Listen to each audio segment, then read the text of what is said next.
ملک میں نئے سال کا پرتپاک استقبال کیا گیا، شہر شہر بھرپور جشن منایا گیا۔ کراچی میں شہریوں نے شاندار آتش بازی کے ذریعے نئے سال کو خوش آمدید کہا۔ گورنر سندھ ہاؤس میں 47 منٹ تک مستقل آتش بازی کی گئی، جس سے فضا روشنیوں میں نہا گئی۔ پورٹ گرینڈ میں بھی رنگا رنگ فائر ورکس سے فضا جگمگا اٹھی۔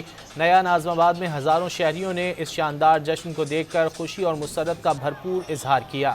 شہریوں کی بڑی تعداد سی ویو پر نکل آئی اور خوب ہلا گلا بھی کیا۔ لاہور میں رات 12 بجتے ہی لبرٹی چوک پر نئے سال کا بے مثال جشن منایا گیا۔ شہری فیملیز کے ہمراہ لبرٹی پر رنگا رنگ پروگرام سے خوب لطف اندوز ہوئے۔ کوئٹہ میں میوزیکل نائٹ کا اہتمام کیا گیا۔ اسلام آباد، راولپنڈی، ملتان، پشاور، سکھر اور حیدرآباد میں بھی سال نو کے آغاز پر خوب جشن منایا گیا۔ مالم جبہ میں شہریوں کا ہلا گلا جاری ہے۔ پشتو موسیقی پر روایتی رقص نے سماں باندھ لیا۔ شہریوں کی بڑی تعداد محفل موسیقی میں شریک ہوئی اور بھنگڑے ڈالے۔ روایتی موسیقی اور رقص نے محفل کو گرما دیا۔ سوات کے تفریحی مقام مالم جبہ میں شہریوں نے پشتو موسیقی پر روایتی رقص کیا اور جم کر بھنگڑے ڈالے۔